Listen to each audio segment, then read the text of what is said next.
Hello, ladies and gentlemen. Are you sick of 2020? I know we are. But you know what we are looking forward to? 2021. More and to be exact, the games coming out in 2021. So today, we're going to bring you our top 5 most anticipated games of 2021. I'm Mark Maya. And I'm Brittany. And this is Board Game Coffee. Let's do this.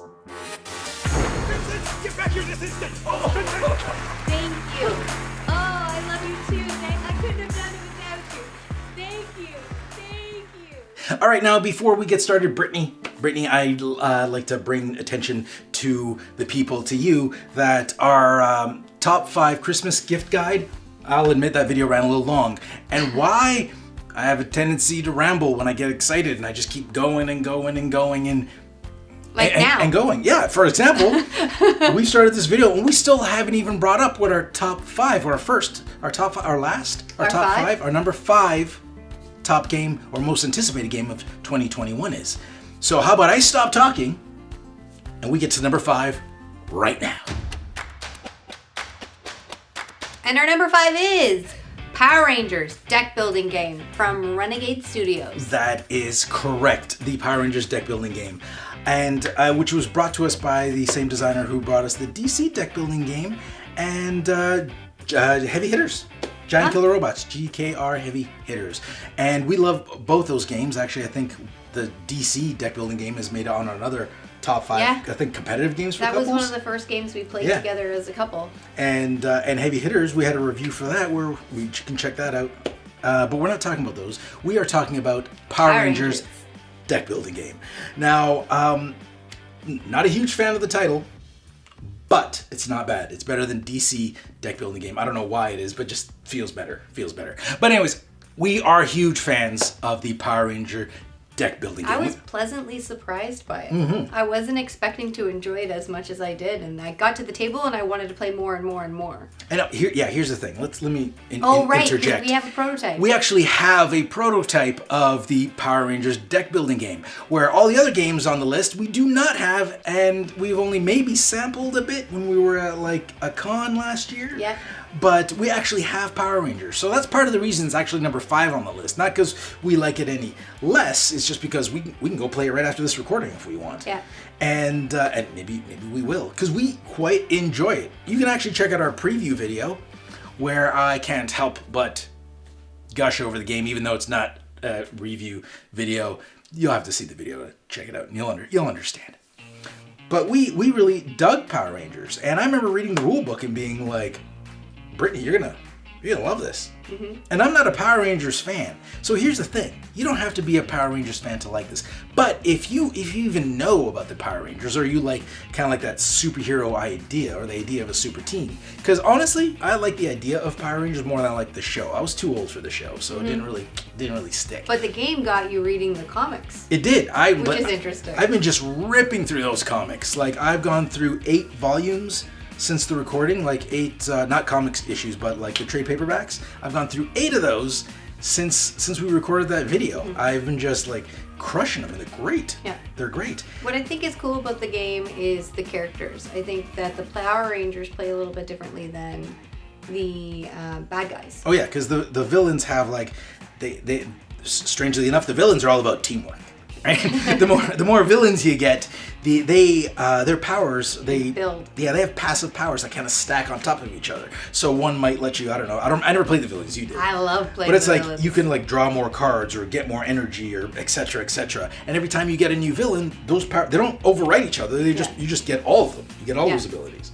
And for the Power Rangers, you have to build like Megazord. So, and I find that actually harder. Mm-hmm. It's actually harder to form like Megazord than it was to get all your bad guys out and have them like all tag teaming me. Agreed. But I really enjoyed playing the Power Rangers. It felt like, again, not being I know of the Power Rangers, right? Like I'm a comic book superhero fan, so I know the lore, even though I don't watch the TV show. Mm-hmm. But I was sucked in. I was like, this feels like I'm playing Power Rangers. And it got me hooked. And I read that comic book, and I've just been touring through it. I want more of the lore. I don't know if I'm ready for the TV show yet, but I'm curious. So we're excited for 2021 because you will be able to get a copy in 2021 and be able to play it. And that's why it's on our list. You can pre-order Power Rangers right now. So if you're a deck building fan, you should definitely give that one a look-see. Okay, now let's head into our number 4. From now on, we don't have any of these, so we can't go play any of these. So this is genuinely our most anticipated, like we can't wait to get our hands on these. Not that Power Rangers wasn't genuine. We're just excited for you to get your hands on it, and it was definitely worth a mention. All right, here we go. Brittany, are you ready? Our number 4. Let's go see our number 4. And our number 4 is... Massive Darkness 2. There you go. Specifically number 2, because actually we missed out on number 1. We never played it. Now, Massive Darkness 2, it had us hooked because, first of all, we're huge Zombicide fans. And this is from Simon. And we're huge Zombicide fans. And Massive Darkness 2 looks like it plays like Zombicide, but every character has like a different style of play with different superpowers. There's like your wizards and your rogues or assassins or whatever they're classified in that game.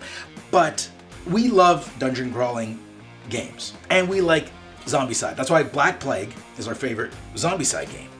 But Massive Darkness 2 looks so good. It does. The trailer for the Kickstarter was awesome. Yeah, that had me sold. You had the little assassin hiding in the shadows and she jumps out. Oh, the fact that you actually get the loot. Ooh, that's cool. From the creatures you kill? I like that. That seems super cool. So I am super excited for, you know, here's the thing. We have a lot of dungeon crawlers. Like we have Jaws, we played Gloomhaven. Well, those are both from Cephalofair. Yep. But we have other dungeon crawling games. But when it comes from Simon, they almost have this user-friendly action movie experience that they bring to the table, right? Yeah. Like you sit down and you're like, oh, this is easy, I get it. It's kind of like how you, and this is not a negative thing. It's quick to the table. It's like when you turn your brain off to just watch an action movie. You know what I mean? It's not like it doesn't take any thinking, but it's so easy to fall into and get yourself lost into it. Like when I sit down to play a Simon game, I actually think of it being like, I'm sitting down to watch an action movie. This is just going to be a good time. I'm not going to take myself too seriously, although the games are great. So this is not a knock on the game. I'm not saying like you shouldn't take these games seriously. They're great. But I feel like I don't feel as serious. I'm just going to sit down to the game to have a good time. I don't feel like I'm jumping into like a huge like RPG experience. I'm jumping into something that's like, this is going to be fun. This is going to be good. Yeah. So Massive Darkness 2 is our number 4 for most anticipated game for 2021, and the Kickstarter is done. That's a Kickstarter game. Yeah. And so it should be definitely delivering by 2021. I'm excited for the minis. Yeah. Then it'll be available in stores for everyone else. I'm not sure if you can late pledge. That's probably way too late to late pledge. But anyways, we didn't check out, but it'll be available on store shelves. And you know what I'm excited about? This you can't get because it's a Kickstarter exclusive. Is the unicorns? I was literally just thinking about. I think what are they called? They were called like punicorns. Punicorns or pantycorns. Punicorns. I think they were punicorns, and they looked adorable. They were like little chubby unicorns with the curly hair. Looked like My Little Pony. But badass. Yeah. So those are awesome. Not that My Little Pony isn't badass. I do like My Little Pony, but very, very, very badass. Hardcore. Very badass. Okay, so let's move on to our number 3. Ready? Our number 3 most anticipated game is. Let's go take a look. And our number 3 is yet another Simon game. Brittany? Ankh, Gods of Egypt. Ooh, baby! The third in the trilogy. Yep, and I love Egyptian-themed things. She does. She's a big Tekkenu fan. We've been playing that. That's a totally different style game, but Egyptian-themed. Love it. So, here's the thing. I love the trilogy. This whole trilogy thing. Yeah, the whole trilogy idea is great. Now, here's the thing. I've mentioned it on the show before, and I've been berated or encouraged to play Blood Rage, which is right here. Is it there? I still haven't played Blood Rage. We were supposed to, in my defense, Chris. Don't blame it on Chris. He's not here to defend himself. Chris is right there. Chris, He's I got right your back, He's buddy. watching this. Chris was supposed to learn this and teach me how to play Blood Rage. But then we went in lockdown. But he was here. He was here just the day before. He was here before the lockdown. And he did not teach me Blood Rage. So, I'm gonna say it's not on me anymore. But anyways, Blood Rage. All I know is everybody I know loves it, and they keep saying I have to play it, and I will. We love Rising Sun. We love Rising Sun. So we are pumped about Ankh. Yeah, and Ankh looks amazing. We saw the minis at Gen Con. Yeah. Woo-hoo. Looks good. Now, see, in Ankh, it doesn't play like Blood Rage or Rising Sun, but I think it's got like elements of both. Because in Rising Sun, you had like the monsters that you could get, and you bring them to your team, and they have like special abilities. Now, I think, correct me if I'm wrong, but in Ankh, I believe you start with a god, and each god has different powers. Like there's one god where if your troops die, I think it empowers them. Mm-hmm. So your gods that you bring to the table will actually change the rules of how the game plays on the table. Mm-hmm. So instead of your character dying and going to you, when they die, they go to that god to make them more powerful. Yeah. And then you can have gods come together to be one god. Well, yeah, there's something about like there's something about later in the game. If you're playing, I'm assuming if you're playing more than 2 players, gods will combine. Yeah. And they either win or lose together. Their powers. Yeah, and then there's also, I think you can sacrifice people to the gods, which makes sense. Which makes sense. I'm sacrificing everybody. It's just fun to sacrifice people, right? But other than it looking beautiful, again, I haven't played Blood Rage, but I've only heard great things about it, and I can't wait to play it. It was actually the first one I bought. I just never got to it. Rising Sun, we love Rising Sun, and everything we've heard about how Ankh plays, like the god powers and their different abilities and the creatures that you can gather to work with your gods. It looks awesome. It sounds amazing, and we can't wait to get cannot wait to get our hands on Ankh, Gods of Egypt, in 2021. All right, Brittany, how about we jump to our number 2? Our number 2 is... All right, and our number 2, once again, comes from CMON. CMON has what? That's 3 back-to-back. They got our number 4, yeah. They got our number 3, and they got our number 2. Can you tell we're big fans? We are huge fans of CMON, but that was just a coincidence. We were just labeling our games, and we're like, hold on a second. Who publishes these? These 3 are CMON games. We were considering actually not putting all 3 on there and just leaving 2, just because we didn't want to seem like we were favoring CMON, but then at the same time... We're really excited about these games. But then we wouldn't be honest to ourselves, because these are the games we're most anticipated at. Not because they're CMON games, just because they seem like awesome games that we like, which CMON happens to put out. Mm-hmm. So, anyways, Brittany, what is our number 2? Trudvang. Trudvang. Damn Skippy. Now, we played a bit of Trudvang with Fabio Tola, designer of Trudvang, or one of the designers of Trudvang. Fabio, if you're watching this, we love you, brother.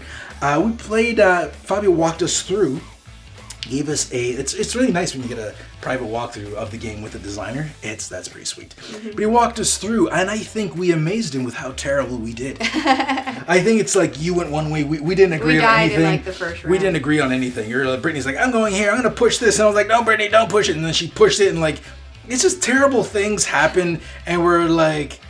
so, like Fabio, what happens when this happens? He's like, this rarely ever happens. You guys are terrible.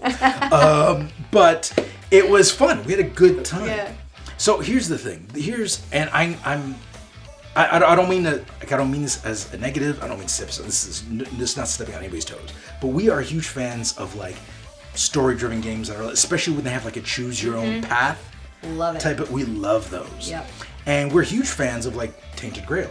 Mm-hmm. We love that Tainted Grail. And this seems like... Or the adventure games or things like that. But this, Trudvang seems like a more user-friendly Tainted Grail, right? Mm-hmm. It seems like CMON's done... They've worked their magic, and they brought in that, like, welcome, we're not too intimidating. We're going to give you this huge adventure, and we're going to present it easy peasy. Mm-hmm. Like, the game's got a great amount of complexity. It's got a great amount of depth. I like the story. It's like, story's doesn't overstay its welcome. Mm-hmm. Again, we experienced a little chunk. Yeah, we haven't played a lot of it. But I like the idea that you have these cards that you stick into your board, so that way when you put your board, the cards stay with it. Mm-hmm. And basically your board, what you experience at different locations on the board are determined by these square cards that you slide in. I think that's cool. To these sleeves. So then that way your gameplay stays. You don't have to kind of remember how everything goes back together. It's all there. You just pack it away. Like a little to be continued package, mm-hmm. which seems great. And I really liked our game right away. Yep. And it helps that like Fabio was a great guy. He was, and we didn't even know. He added to the experience. We didn't know he was a designer. We didn't know who he was at the time because we didn't get his name because we were playing, and then we were talking to Eric later. He's like, "Hey, let me get the designer Fabio Tolo over." And he came over, like, "Fabio, you're the designer. You never told us how when we were playing." But we just thought he was just one of the guys there, like teaching the game. Yeah. Because we never got his name. We were just kind of playing. We got his name later.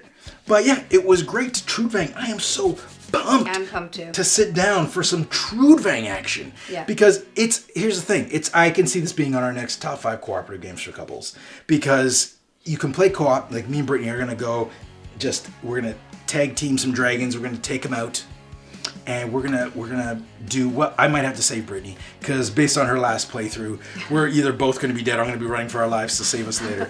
So, anyways, that's our number 2. I guess we only have one left to go. One left to go. What is our number 1 most anticipated game for 2021? Let's find out. All right. Okay. Now our number 1. Baby, okay, before we get into our number 1, you're gonna be thinking, that's another CMON thing, but it isn't. It isn't. It is, there is a CMON portion. But it isn't. It's not CMON. Our number 1. Oh, man, I know, because I'm worried. I'm nervous about this one, because I am so excited about it, but I can see some people saying it's not a board game, but it is. Because our number 1 most anticipated board game experience console is the Tebaru. Oh, baby. Oh my God. I don't even know speaking words hard. Full sentences. I'm so excited. Not since I was a child and I was like, oh my God, I'm going to get a Sega CD was I ever been so excited about something. Sega CD, that's what I was excited about. That was my ultimate Christmas.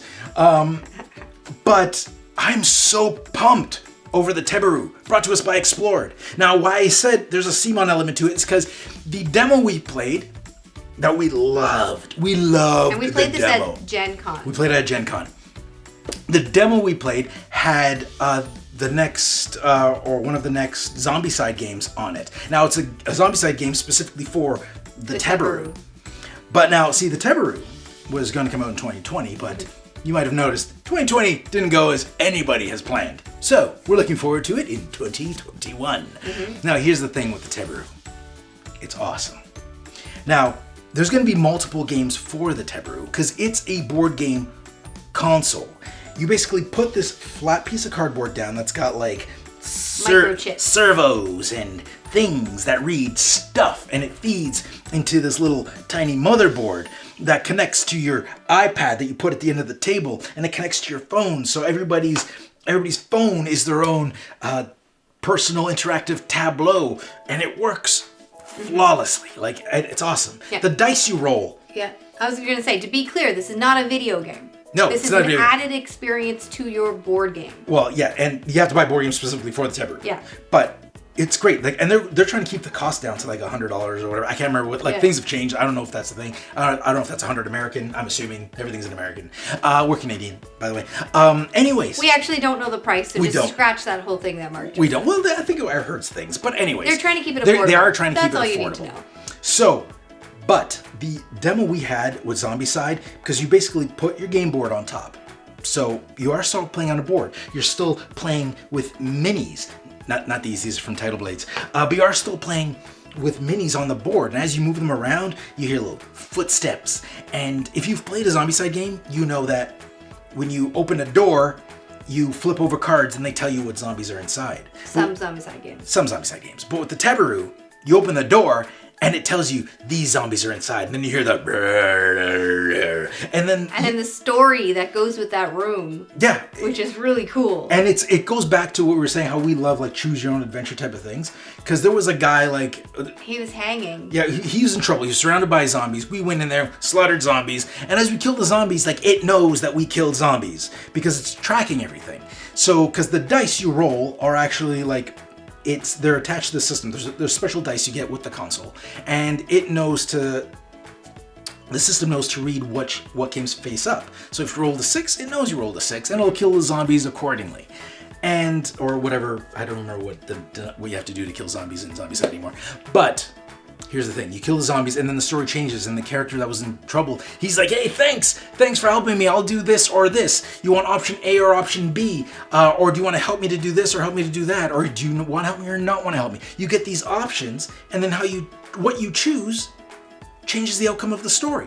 On the fly. You don't have to know. There's no spoilers. Yeah. Like, this is a game changer. Imagine everything you could do. Like, all these big games. Like, imagine if we could get, like Gloomhaven or Jaws the Lion, on there. Instead of having to read the book, it reads it to you. Almost like the adventure game. And there's, like, voice acting. Yeah. And there's, like, little animations. Shorts. Like, I want all you companies out there, anybody who's listening, anybody who enjoys making story-driven games or adventure games, put it on the Tebaru. I mean, get in there. Give the guys at Explorer a call. And I think, like, together we can make this happen. And it is together, as if you're part of the togetherness. Together, together, guys. I'm right here for you. I'm like over the moon on for what, like, I can't wait long enough. And again, I think it counts because when you buy it, you're gonna buy the Tebaru with a board game. Like, it's gonna come packaged with something. More than likely, it is, right? Because the first one they were talking about doing it with Zombicide. So if you get the Tebaru with Zombicide on it, then that's technically a board game ready to play. It's just a board game with some more interactive elements that use your phone. Yep. Now, it isn't the first game to use, like, your phone to do things, but is the first one to do it like this. Yeah. And it does it so good. So good. Like, we played a demo of it at Gen Con. Yeah. And it was so much fun. So much fun. We really enjoyed it. And I couldn't, like, you can probably find our Gen Con video about that. I was just like, oh my God. But yeah, so our most anticipated, Brittany, back me up. Sorry, I've been rambling. No, that's okay. I'm rambling. You're saying all the things I want to say too, so it's fine. Because, like, I black out. When it comes to the Tebaru, like, black out.